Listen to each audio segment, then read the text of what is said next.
Tangent Tank, Solving the Housing Crisis, a Tangent original series. This Tangent Tank dives into the world of prop tech companies tackling the housing affordability and supply crisis. Join our panel of judges, Jeffrey Berman, partner at Camber Creek, Zach Aarons, co-founder at Metaprop, and prop tech entrepreneur Edward Cohen, as we ask the tough questions and challenge each founder and evaluate their startups based on innovation, potential impact, and scalability. You'll listen firsthand from the founders themselves as they share their stories of determination and resilience. 1.8 billion people around the world do not have adequate housing, and 150 million more are living in homelessness. Housing affordability reached an all-time historic low in the US, as over 10 million renters spend over 50% of their income on housing. Amidst these challenges, there is hope. Across the world, we're seeking startups that leverage technology and talent to tackle this crisis head-on, creating groundbreaking solutions that increase the supply of housing, lower housing costs, and improve access to housing for all. If you are a passionate founder, driven to make a positive change in our cities by improving housing affordability and accessibility, please apply by emailing your company's deck or video to tangentcommunity@gmail.com. Hi, I'm Edward Cohen. Welcome to Tangent. It's an honor, a privilege, a download dream to have with us today the legend in the realm of PropTech investment, a true OG, a maestro of the money moves in the built environment. He's basically the Gandalf of venture capital world. Please raise your virtual glasses and join me in welcoming the one, the only, my co-host, Jeffrey Berman. Okay, I could have sworn you were going to say Zach Aarons because he is the Gandalf, not because he's just been doing it longer than me. He hasn't, but because he looks older than me. And I hope he hears this and cries in his pillow. I love you, Zach. Yeah, great to be here after feels like I've missed the last few just because of scheduling, which is terrible, but it's wonderful to be back. And we've got an awesome show today. That's right. Today on Tangent, we have Salman Ahmad, co-founder and CEO at Mosaic, category-defining general contracting platform that enables developers to build differentiated homes and neighborhoods at scale. Hi, Salman. Where does this podcast find you? Hey, guys. So great to be here with you all today. And yeah, I'm calling from our offices here in Phoenix, Arizona. Wow.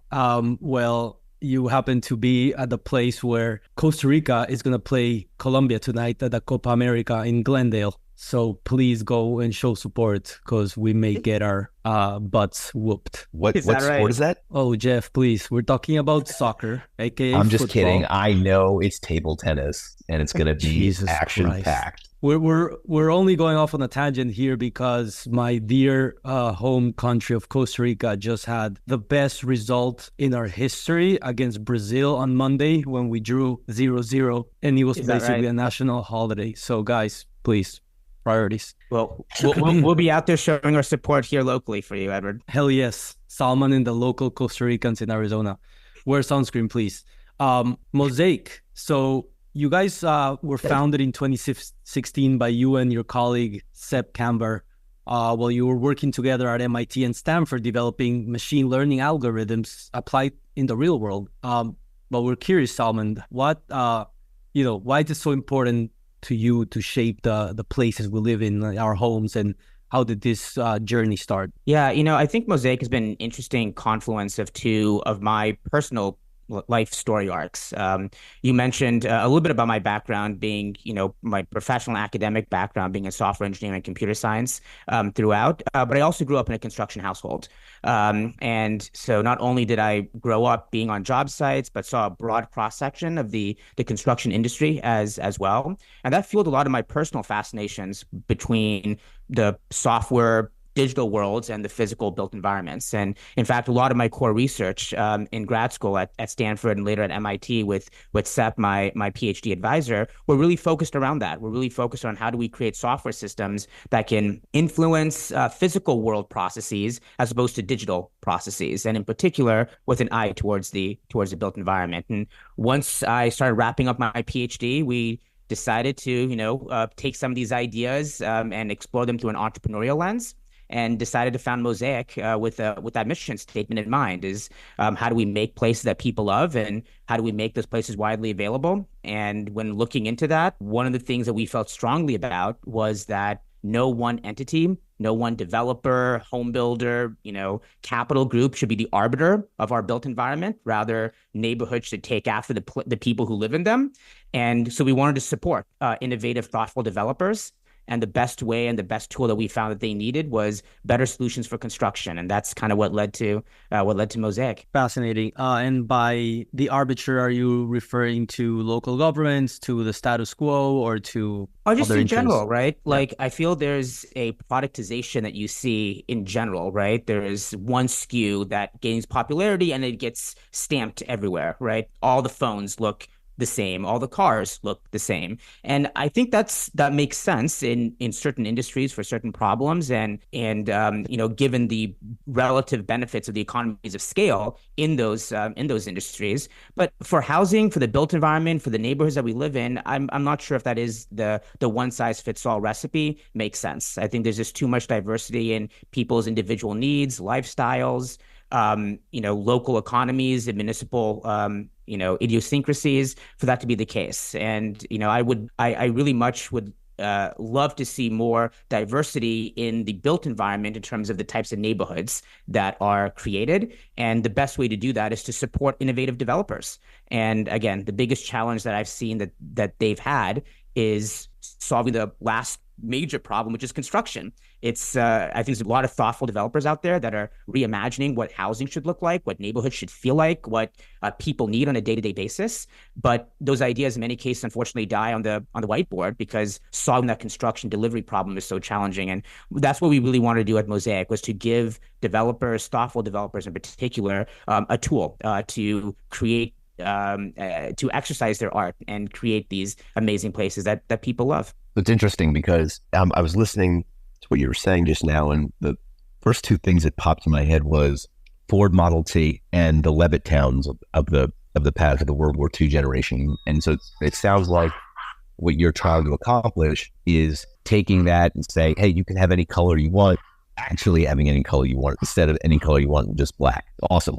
Yeah, exactly. And the reality is that there's a long tail of individual needs that families have, that cities have, that local communities have.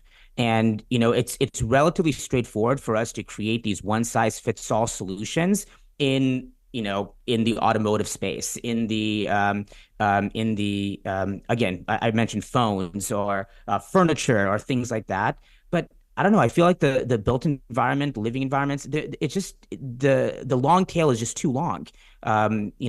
Different family formations, elder care, young children, different industries dominating a local municipality.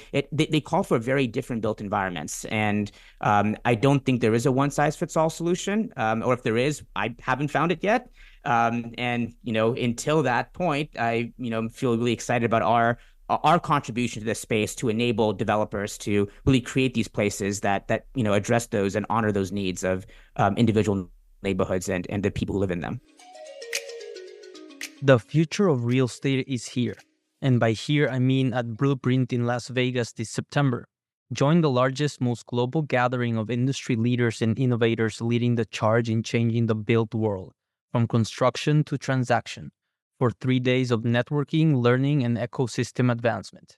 With trillions of dollars of assets and the best global innovators under one roof, the future of the built world happens here at Blueprint.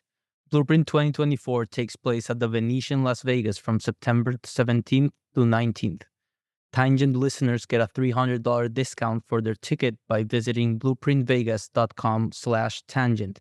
That's blueprintvegas.com/tangent for a $300 discount for your Blueprint ticket. See y'all there.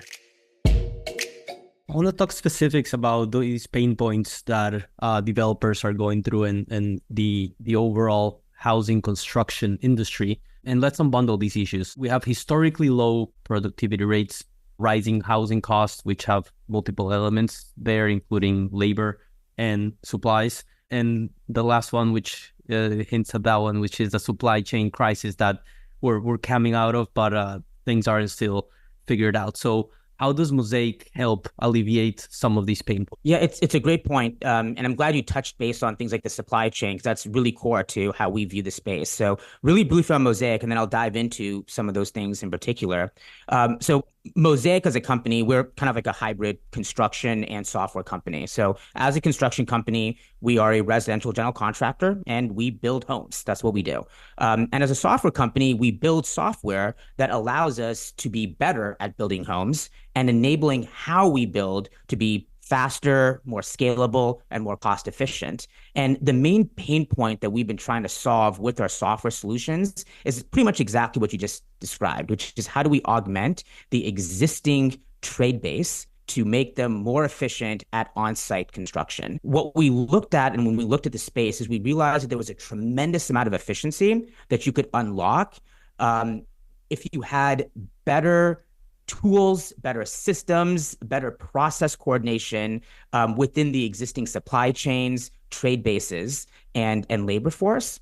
And that's what we've been really focusing on doing. And in particular, within the contracting, scheduling, and payments flow, in particular, there was so much inefficiencies that we could unlock to create, newfound gains in how we build, the cost efficiency of our building processes, while honoring the existing and leveraging the existing trade base and supply chains. And so the focus on Mosaic is somewhat interesting compared to maybe a lot of other approaches that construction tech or other prop tech companies are playing, which is we're trying to embrace the trade base as opposed to replace them. And we feel that there's a lot of efficiencies that we can unlock by optimizing and augmenting the existing supply chains, as opposed to, supply chains, construction methodologies, in particular on-site construction methodologies, and labor force, instead of trying to replace or automate them out of existence. And I think that is a critical component in solving some of these affordability issues in terms of getting more housing online. But beyond that, I think it's a really important thing for us to solve. Again, going back to developers and enabling developers to have a better set of art tools to practice their art and create better places, is if we're able to solve that supply chain and those on-site efficiency issues, it enables them to create places that they would not have been able to create otherwise, either through logistical challenges or cost challenges. And so that's kind of how we've been focusing on the problem, is how do we optimize the existing trade base, leverage them, and really double down on on-site construction. Interesting. What's driving like historically low productivity rates in construction? Like, what are we working less? Are we working less hard? Like, there's less, what is it? Well, I think there's two different things. I think the stuff that we're building is becoming more and more sophisticated and more difficult and more complex in some cases. And at the same time, we have in absolute numbers, a labor shortage, right? Legitimately, in terms of fewer people coming into the trades. And lastly, I think that there is a skill or an art that has been lost within the supply chain and within the labor force more broadly. And so I think you're seeing a confluence of those three different elements that have led to some of these issues. One of the interesting things that and so let's decompose those three things kind of independently, right? In terms of the complexity of what we're building, there's obviously more complexity in terms of more advanced construction methodologies, more stringent energy efficiency standards that you want to hit, more unique and, aesthetically pleasing architectural styles that people are wanting to see more and more, that are creating more complexity, especially around optionality, and different homes that have slightly different options. And this is an area where, again, when I look at this, there's a coordination problem underneath that. One of the biggest challenges is when you have all this complexity, is one small, tiny little thing gets missed and it stops the entire train. And I think that's a really big, important element in terms of how do we unlock efficiencies. We can build, again, this is something we talk about a lot at Mosaic, and we talk a lot about with our customers and our trade base. Construction does not have a physics problem. It's not that we can't move materials around fast enough. We can't, build things, screw things together. The rate limiting step of construction is not how fast we can swing a hammer. It's not a physics problem. It's an information problem. We forgot that one bolt, that panel didn't arrive on time. Somebody misread the drawings and didn't understand. It goes back to that, yeah. Interesting. And so I think it's an information problem that underlie each one of these three core macro facets. And again, I think that an information problem generally calls for a software solution, and that's kind of what we've been trying to focus on. Love that. Let's talk about your business model. What's your business model like? How many have you deployed, or how many developers are you working with? Any numbers that you can share with us, and how do you make money? Yeah, absolutely. So in this hybrid software construction space, we've been really focusing on the emerging build-to-rent industry. So our customers are build-to-rent developers, and we're working with a dozen or so different developers. We have about 2,000 homes under construction for all of our developers in aggregate across Arizona and Texas. About 10,000 more homes in the pipeline thereafter. Nice. How do you approach the ROI conversation with developers? Like, is it faster timelines? Is it less mistakes, more efficient, less? Or actually, can you take us through the process of so Camber Creek, we have some of the largest home builders in the country. And if you were pitching them, and some of them may listen to this, how would you pitch them? What would the process look like? What would their return be? What would it cost them? Absolutely. Yeah. So I think the three core areas.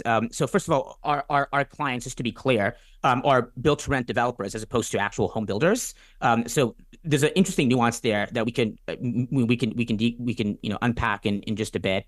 But really, the way that we like to think about Mosaic is the way that you would think about any other construction company, right? The value proposition of a construction company really boils down to some elements of time, cost, and quality, and that's kind of how we've been thinking about the space ourselves. And when you look in the build-to-rent segment, you're kind of seeing like a competitive landscape of three different types of solutions for a build-to-rent developer to get their project constructed. There's a commercial general contractor. You could hire an existing home builder and perhaps a existing national or regional home builder. And then there's oftentimes a local construction firm that, may have some experience, you may have a relationship with that, you can kind of work with in a somewhat entrepreneurial manner.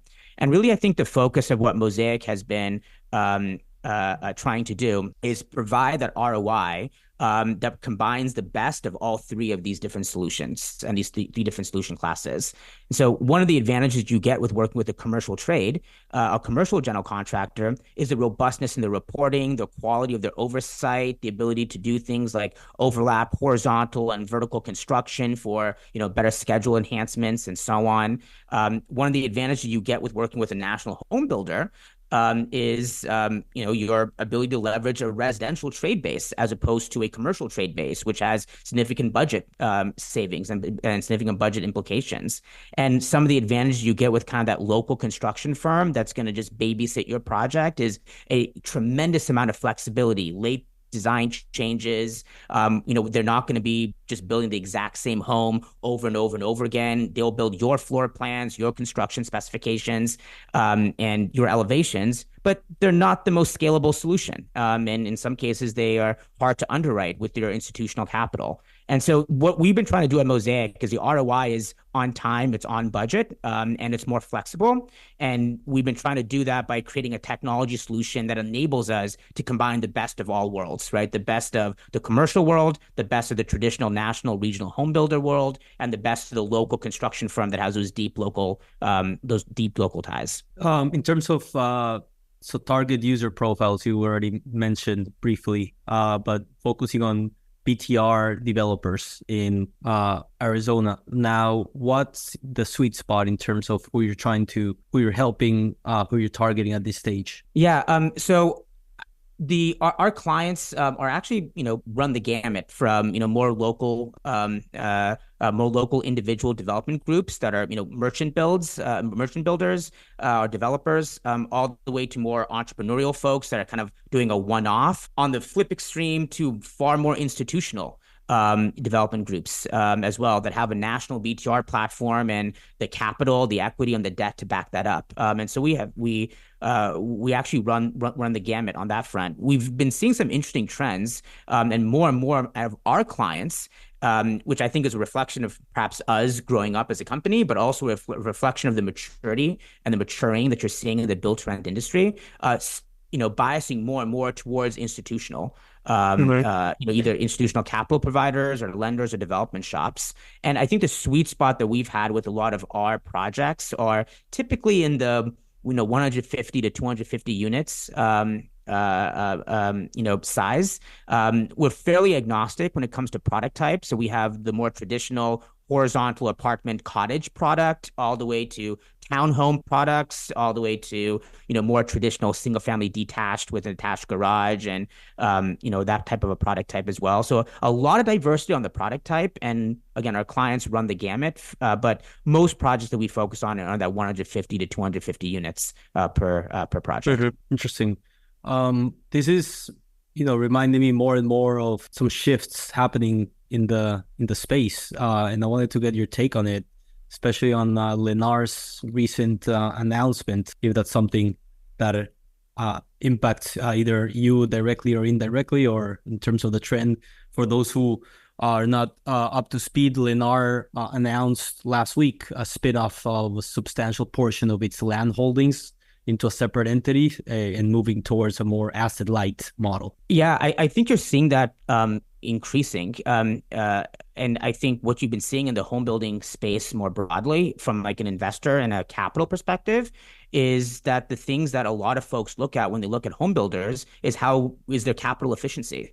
And I think one of the challenges, one of the advantages of home building and home builders historically has been their vertical integration across land ownership, land entitlement, development, sales and marketing, and construction. There's been a lot of vertical integration on that front, but the downside of that trade-off is that it can be very capital intensive, and it's hard to necessarily find. It's hard in some cases to find that right uses of capital that allows the home building operation, the construction operation, to see that return on equity for some of those larger companies. And I think what you're seeing increasingly, and you're perhaps seeing this even with companies like Mosaic, is a specialization that's starting to come into play within the home building residential development world. Is yes, we don't need to control everything under one roof. You can have that specialist GC, you can have that specialist pure developer, the specialist pure play land banker.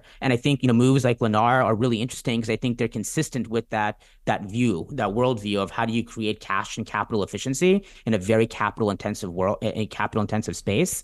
And so I think they're doing that with kind of some really interesting structural things around their land holdings.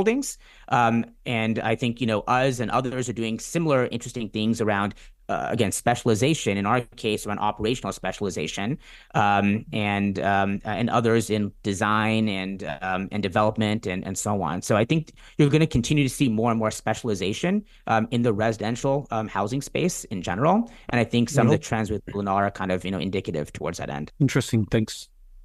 So talking about capital and capital intensive, Mosaic, you guys are VC backed, most recently raised $44 million in a Series B. And that was backed by Peak State, Andreessen Horowitz, Founders Fund, Innovation Endeavors, and a few others. So how do you marry VC timelines with the construction world? Yeah, I think, the interesting thing about the venture capital world is, there's a couple different things that are really important. In general, I think when you talk to a lot of VCs, and it'd be great to get Jeff's thoughts on this as well. But I think you're generally looking for three overall things, right? You're looking for growth, but you're also looking for TAM, and you're looking for a moat. And one of the things that as we've been talking to a lot of our investors and their conviction about Mosaic as a company, and certainly my own, is that you have a really interesting opportunity for all three within this model that we've been kind of focusing on. Clearly the TAM is not an issue, right? You can be a tens of billions of dollars company with single digit market share in this space, and even within a particular region. I mean, there's the TAM is not in question, and then moats are also really interesting within this space as well because of the operational intensive nature. A lot of people have passed over the opportunity, and so yes, that does have have a trade-off. It's challenging. It's hard to build a construction technology company. And don't get me wrong, it can be a grind at times. But that grind does have a reward in those moats being developed. And then I think the last element that's been really interesting is the growth side. And I think that's the facet that probably requires the most conviction and in some cases convincing. Is that yes, we are an operationally intensive business, but you can actually scale it like a software business or closer to a software business than a traditional residential real estate firm. And I think that's something that, we've been able to be very successful at demonstrating. It goes back to capital efficiency. One of the major governors of the growth rate of a lot of these prop tech and construction technology companies is how capital intensive they have been. And one of the things, and then one of the challenges from a moats perspective is how do you convince a legacy industry to shift over?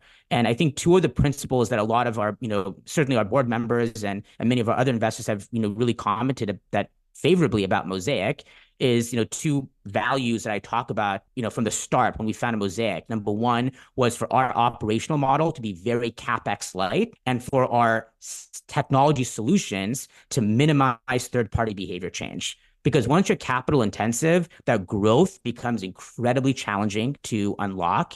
And it puts you on the back foot in a very cyclical market, in a very cyclical, capital intensive industry. And if you require third-party behavior change, the challenge is that there's a very long value chain. And, if only one group does not adopt the solution, the entire, you're only strongest as your weakest link. And so a lot of our solutions have been more internally focused. How do we become better and more efficient and meet the trade base, meet the supply chain where they're at? I think those two values have been very convincing to a lot of VCs, certainly the VCs on our cap table. And the reward, we're a startup company, so it's still a hypothesis, but the reward at the end is a very high growth company in a very large TAM, having also built along the way a very significant moat. And I think that's really convincing, let alone the mission impact and the impact on society more broadly. One of the areas that at least we are focused on, and an area, I'm not going to call it a concern, a challenge for typically software-focused VCs is exactly what you said, that operational intensity and the capital intensity. Now, you said something that was interesting, which is CapEx light. Can you talk to us about, without, unless you want to get into specifics about revenue numbers, what that growth looks like from a revenue perspective and how you're thinking about continuing to fund the company, or whether you think, hey, we're on a path where we'll be break even and profitable. We're never going to have to raise again unless we want to do X. Because that's interesting to me from a venture standpoint. Yeah, absolutely. So I think some of the key some of the key elements on the operational intensity side of stuff and the growth side of things. From a growth perspective, we've been pretty much doubling revenues year over year,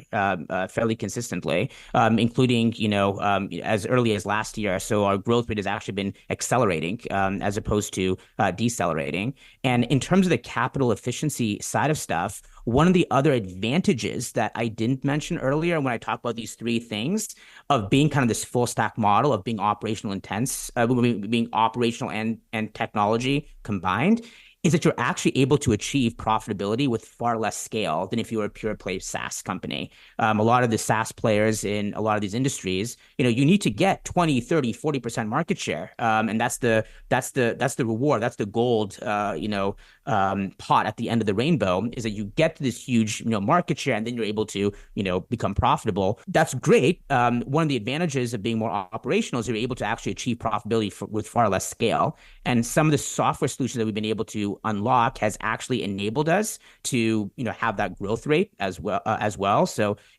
doubling revenues, fairly consistently, achieving, we'll be cash flow positive this year as a company as well. And on the capital efficiency side of things, one of the nice things that we've really focused on as a company is leveraging our status as a general contractor as opposed to the developer. So we're not needing to raise the 50 to $60 million to deliver a build to rent project. We're very we're very capital light in the sense that we have monthly billings. All of our subcontractor and vendor relationships are pay when paid. So there's significant reduction in risk on our balance sheet. There's no fronting of cash, incredibly capital efficient from that perspective. So capital is not a limit for growth. Operationally, we've been able to demonstrate with some of the software solutions that we've been able to operationally not just double revenues consistently, but also do so while expanding to different markets at the same time. And then from an overall need and use of proceeds, again, one of the advantages that we get for all the pain of being operationally intensive is that we're able to achieve profitability with far less scale. And, we're at the cusp of that right now, which has been really exciting for us as a company. And, we hope to continue to be able to scale the business, as we have been to date. So question for you, how, I want to think about a thoughtful way to phrase this. What do you think is your operational limitation? In other words, if I asked you what's your biggest challenge, doesn't sound like it's capital, doesn't sound like it's technology, it doesn't sound like it's a lack of potential partners. I don't know how you view your development partners, whether partners, customers, however you term them. What is your biggest limitation, your biggest challenge, your biggest concern? Yeah, it's a great question. The actual what a lot of people jump to is they start thinking about things like, okay, supply chain, labor, things like that. That's actually probably not one of our constraints. So we can double back and circle back to that in just a bit. Yes, I definitely want to double back on specifically on the labor part. But let's just put a pin in that for a second. But I think to answer your question directly, then we can talk about what's the interesting rate limiting step, and then we can circle back to what's not the interesting rate limiting step. What's the rate limiting step right now is the fact that there is a service level that we have to provide with a lot of our developer customers. And what I mean by that service level is each one of their projects are slightly different. There is an information onboarding process. There's a relationship building process. There's that trust formation that's super critical. And each project is slightly different. And what we've been able to do, and that's been, that has been, and will continue to be a challenge on that front, is that information transfer. The information transfer for what is actually in the heads of a lot of our developers and our clients on their 50, 60, $70 million general contractor agreement with us, and our internal systems, our internal understanding, so we're able to treat it like a nail and then use our hammer that we've been building to execute very efficiently. And so that's actually probably the area that we're actually most focused on right now, is how do we streamline that information transfer between our developers, their desires, and our internal systems and our supply chain, and bridging that gap. Again, it's by no means an easy problem. It's not as simple as, oh, well, we're just going to create an AI that's able to understand construction drawings, because let me tell you, I have never seen a plan set that's actually been accurate and does not have internal inconsistencies in and of itself, and so on and so forth. So by no means am I saying that is a easy problem. What I am encouraged by is that also seems to be an information problem. Again, not a physics problem. And so we feel that, that is the rate limiting step, and that rate limiting step for us does have not a straightforward, but does have a software solution to it, in terms of increasing that information transfer. And again, to paint that, into somewhat abstract, to paint that in as an example modality of what this could take place. Right now, a lot of our developers come to us and they say, okay, well, here's our plans, here's our specifications, here are our pre-development agreements that we have with the municipalities, engineering reports. You guys figure it out, basically, and send us a budget, send us a proposal. And what we would, just painting a modality, a potential future of the world would be, here's a structured way for you to take what you have, have your experts encode it to make sure that there's no loss in translation, there's no game of telephone, and that's in a structured format that our systems are able to understand and leverage. And that seems like a type of a software solution that helps, reduce that information transfer gap. Again, that's meant to be a hypothetical example. I don't know if that's, what I described, as the actual solution, but that is the actual rate limiting step. It's the fact that each of these projects are still prototypes. There's a lot of, idiosyncrasies across projects, and wrangling those and making sure nothing falls through the cracks is currently what's limiting us as a company, in an area that we're focusing on improving. That's really interesting because I think we say that too much, Edward. That's really interesting. So I'm gonna eliminate that from my lexicon. Fascinating. No more fascinating. What I'm gonna say instead is that's interesting. Oh wait, damn. So the challenge that you so eloquently and articulately articulated, and I'm being ineloquent and inarticulate, is one that software companies face too, right? And it's actually part of the big limitation in the real estate space. And this is part of the reason why at Camber Creek, in the 16 years we've been doing this, 13 formally, we've done less than 50 investments, because a lot of companies are great, but the challenge is you're talking to an industry that isn't really used to adapting and adopting technology, not because they're dinosaurs, just because things have been working okay the way they've been doing them. That's the dirty secret, by the way. Actually, that's not so dirty. It's just, that's the unspoken secret. And so that level of customization, that level of high touch becomes a scaling limiter. That is interesting. I want to go back to something you said that is not a limitation for you, because quite a number of our LPs, and some in the home building and multifamily construction and development arena, are quite nervous about labor shortage and the aging out of this labor population. Why aren't you concerned about that? Well, I think there's two different things there. First of all, there's like a macro concern, and then there's a concern for us as a company. And so I share those broader concerns that they've expressed. As darn it, I was hoping you were going to say that. No, we solved it. We just need to dial it. Yeah, we solved it. We opened the border and allowed immigration. What we have a somewhat I don't know, interesting to use the word, somewhat of an interesting, maybe even a perverse perspective on it. But that may be juicy for us to sink our teeth into. But no, I mean I don't disagree with the overall premise that there is a labor shortage in the United States, in the country, in fact, and probably many other countries around the world as well, not just America. And yes, they're fueled by very complex, socio-political, economic factors, immigration being a huge one of them, general, cultural and demographic trends of the, existing generation being less eager to work in the trades. We're starting to see maybe a counterculture movement towards that end, which I think would be, very positive for the country more broadly. But there's no concern about the overall aging out of the population, the decreasing skill sets, and the complexities of the challenges that you need to solve to unlock those, again, things on the immigration front, the socio-political stuff, and so on and so forth. But what I mean from a rate limiting step for us as a company is that we had a very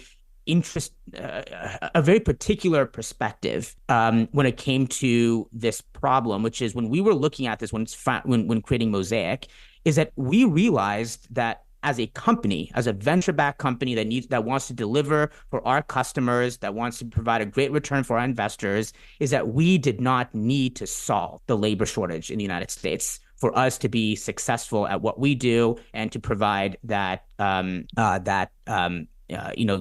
benefits to our shareholders and to our customers. It's kind of this dynamic of I don't need to outrun the bear. I just need to outrun you. What we realized is that all we needed to do was be a better general contractor than other construction companies, so that the trades self-select towards us. That's all we needed. We needed to win the hearts and minds of the existing labor force, for which there's plenty, as opposed to us needing to solve this very complex macroeconomic, intermingled problem around the overall challenges around labor in the United States and across the world.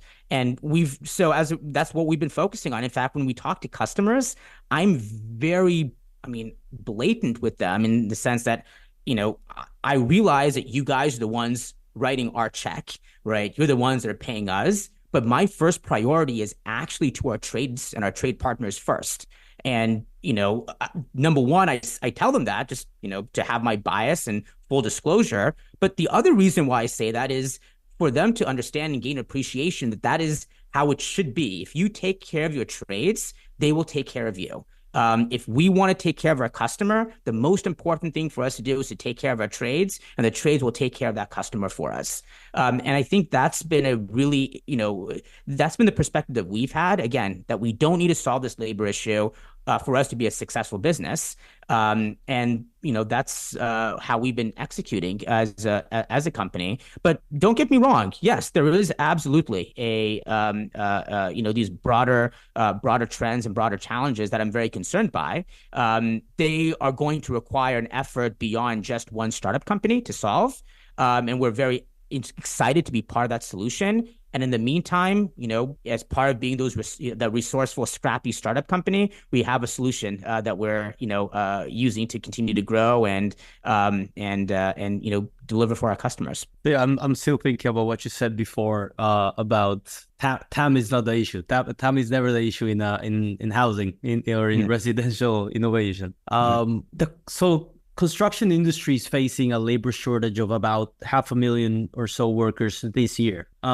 Can you put these numbers into context for us? Like, if possible, like how many less homes or how many less square feet does this translate to? Or like, just some numbers around what we could do if we didn't have a labor shortage in the construction industry. Yeah, totally. I mean, it's hard to create an analysis along those lines of like what could have been, because the reality is that housing is like the quintessential marketplace and it's subject to market forces. And candidly, one of the biggest sources of lack of supply coming online are things like municipal approvals and the entitlement processes and interest rates being a real significant cause for development and construction slowdown on top of labor. So it's really hard to isolate labor in that way, in my opinion.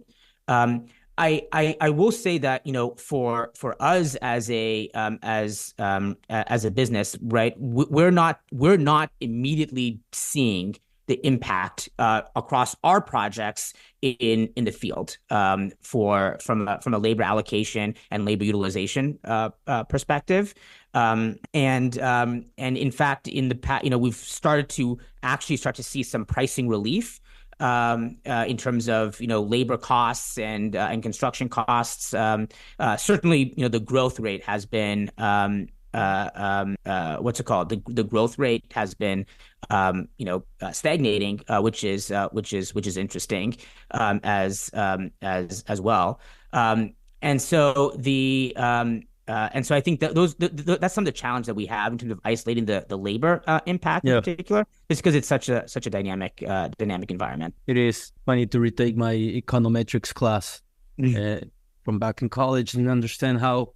Yeah, I was curious, like, what does it mean that we have a labor shortage of 500,000 workers this year? Does that mean that we had projects that could not hire 500,000 construction workers that needed that help, that were ready to go, or was other things missing? You know what I mean? It's a lot of moving parts. Jeff, anything else on your end before we move on to our collaboration superpower? Now let's do it. Salman, collaboration superpower. If you could choose one person, historic or living, to do a partnership with, who would it be? It's an interesting question. It was really hard to it was kind of hard to think about and answer. Let me tell a story, and then I'll let me Please. answer the question, and then I'll tell a story behind that. And then I'll describe why a collaboration would be really interesting. So I think the answer to the question in terms of who that person is a really amazing architect, the late Christopher Alexander, who was famously the author of a book called A Pattern Language. And A Pattern Language was a book that has been fairly famous and very influential in the architectural world, but it's actually been even more influential in the software world, in the software domain. And the reason why for that is it was actually the book, A Pattern Language is actually the book that gave rise to what we now refer to as programming patterns, which, anybody who's been in the software world and, they've obviously heard that terminology. The etymology of that word actually traces back to this book. And in A Pattern Language, what Christopher Alexander does is he was somewhat opposed to the idea of the Ivy Tower architect, rather wanting to empower other people to better control and shape their built environment. And so he wrote a book called A Pattern Language that basically is it's like 1,000 pages, but it's so easy to read because you kind of jump around between 200 or so individual patterns. And each of these patterns starts with this basic fundamental human need, why that human need is important, and an example of an architectural pattern in the built environment that honors that individual need. And it's so beautiful and nuanced. So it's things like, people have a desire to be able to see another person's face clearly. So you should have rooms that do not cast shadows. And the best way to do that is to have windows on 2 walls of every room in a building. And so it's like really deep, really elegant patterns along those lines, all the way from like large city planning to individual neighborhoods, street design, individual homes, down to individual like rooms within those homes. And it's been incredibly influential. It turns out that there is one pattern in particular in A Pattern Language that actually speaks to and talks about this idea that neighborhoods should take after the people that live in them. And in doing so, the beauty of the city becomes greater than the sum of the parts. And it so happens that the name of that pattern is a mosaic of subcultures. And it was actually the namesake for Mosaic as a as a company overall. And Christopher Alexander, the reason why I think that collaboration Superpower is so interesting is not because I think he's like a gifted architect. I mean, quite to the contrary, I think his entire point was that this is not the pattern language. It is a pattern language. It's the important thing was the way of thinking, not the individual patterns that he happened to put forth, and encourage others to do the same. And I don't know, I think when I look for the collaboration superpower, I think that's the most important thing, is looking for somebody has sharp thinking, more so than somebody that has, I don't know, certain resources or networks or things like that. And I think Christopher Alexander was just a brilliant thinker. The ability to work with him just as a thought partner on a project would have been awesome, irrespective of his status as an architect designing something. I don't know. There's he's had a huge influence on myself, my co-founder, and Mosaic as a company overall. And I think he also has had a tremendous amount of influence in the built environment as well. I mean, that could have been the best answer we've ever gotten. Easily, because we've gotten great answers, we've gotten funny answers, but that was great and relevant and had a very personal story. It was almost like you rehearsed that, but I know you didn't. It was almost like if he knew we were going to ask that. Listen, this fella Christopher Alexander, sounds like an absolute blue flame thinker without a doubt, but more importantly, sounds quite humble just in general to his approach and how you describe him. Like he's not coming here and telling us this is how it's done, this is a new way. He's coming and telling us this is how you may want to think about it, and then you put the building blocks that work for you. It's the classic dynamic, right? Of like, what's more important? What's more important, like, giving somebody a fish or teaching them how to fish, right? Yeah. And I think with him, it's more of, what's more important? Telling somebody how to design a house or, create a neighborhood, or giving them the ability to think about how they should approach designing a house or building a neighborhood. And I don't know, when you think about wanting to collaborate with somebody, I think the quality and the depth of their thoughtfulness is probably one of the things that I look for the most in folks. he also happens to have had a tremendous influence about us as a company. And so the combination of both of those would have been awesome to have been able to collaborate. Salman, where can Tangent listeners connect with you and learn more about Mosaic? Yeah, absolutely. I mean, feel free to connect with me over on LinkedIn. Is probably the best way to get in touch with me over on that platform. Would be really excited to connect with all listeners in that venue, and we can take it to email and Zoom and stuff like that thereafter. Awesome. Mosaic.us. You can find the link in the episode description. Salman Ahmad, co-founder and CEO at Mosaic. Thank you so much for coming to Tangent today. Super interesting what you're up to, and we're rooting for you. Thanks so much, guys. This was awesome. Appreciate it. If you like what you heard, please subscribe, rate, and review Tangent and share the show with a friend. This episode is produced by me, Edward Cohen. Thanks for listening to Tangent, and remember, collaboration is our superpower. So stay curious and always be learning.